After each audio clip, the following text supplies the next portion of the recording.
这个人，说不定我知道他是谁。你知道？你还记得你在大牢里托一个人给我带话吗？嗯，刘爷。就是他。那天晚上他就一个人独自站在你家门外。他为什么要这么做？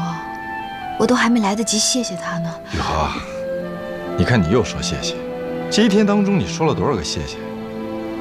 谁都不要谢，就谢你自己。啊？谢你自己命好。你不自己都说吗？是福是祸，且受着就行。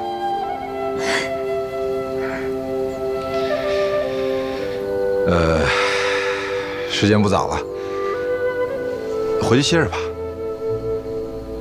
哎，那你也早点回去休息。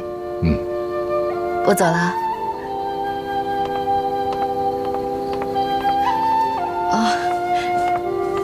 你的衣服。好。那天晚上你怎么也在我家门口啊？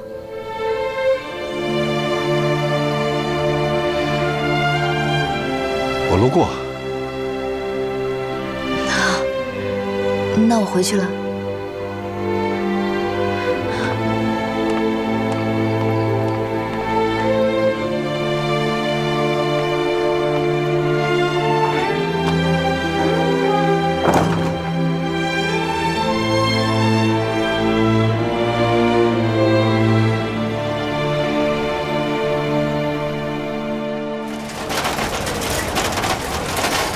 让我进，真的不能进去。会长有事儿呢，会客呢。白大少，你让我真的不能进去，让我进去。有人，这里面没关系，你让我进去。白大少爷，请进吧。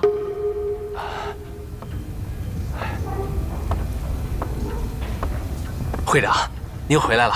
哎呀，你不是看见我坐在这儿了吗？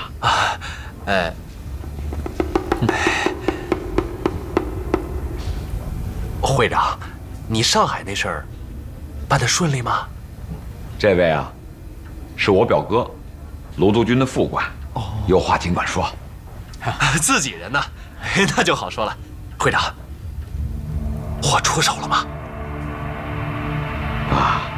哎呦，那太好了。那我的本金和红利什么时候给我呀？您不知道啊，我为了这批货呀，我把能挪动的资金我全都给用上了，现在手头很紧。你看什么时候给我呀？白家家业昌盛，这么点大洋，不至于让大少爷这么着急吧？不是，这是一位朋友让我交给董家老太太的。哎，小姐，您能不能告诉我这封信是谁写的？要是我家奶奶问起来，我好禀告。她看了信就知道了。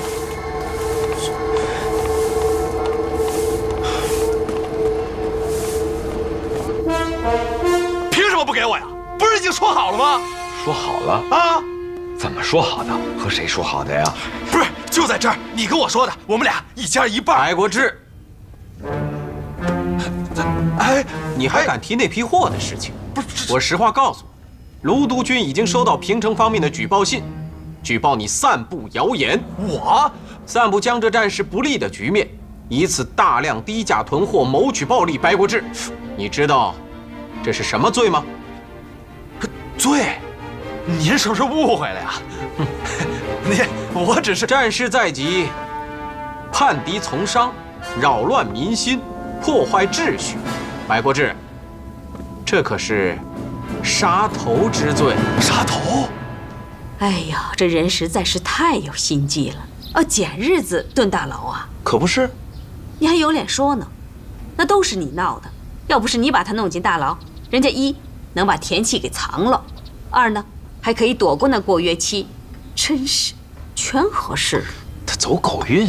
什么狗运？人家那是好运，我怎么就没这运气啊？哎，白挨一顿打不说，还紧巴紧巴的给人家送汤去，你说我窝囊不窝囊？老夫人，进来吧。老夫人，哎，有人给您捎信。谁呀？是位小姐，说是您看了信就知道了。哦。啊，你去吧，去忙吧。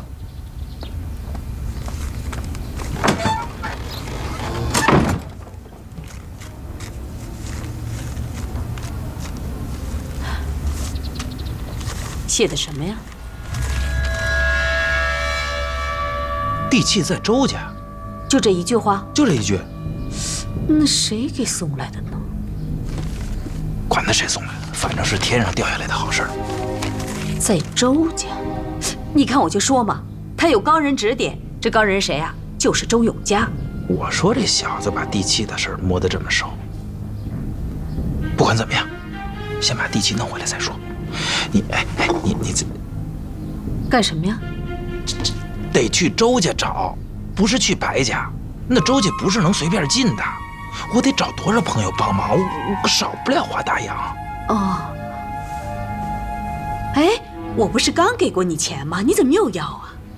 安木啊，你不会是在外面养女人了吧？我天地良心，我这每天都在为你办事，我哪有功夫养女人呀？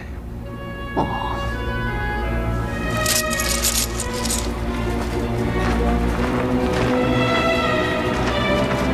蓝少爷，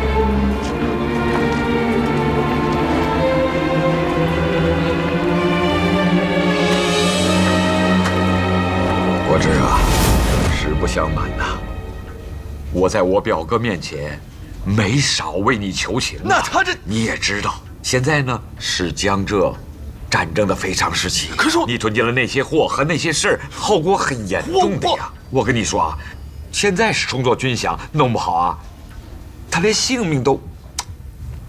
哎呦，会长，我哪有那个胆儿啊？我只是拿钱，我做个买卖。百国志，卢督军已经给我下了命令查办，不是平城当地就地正法，以平民愤。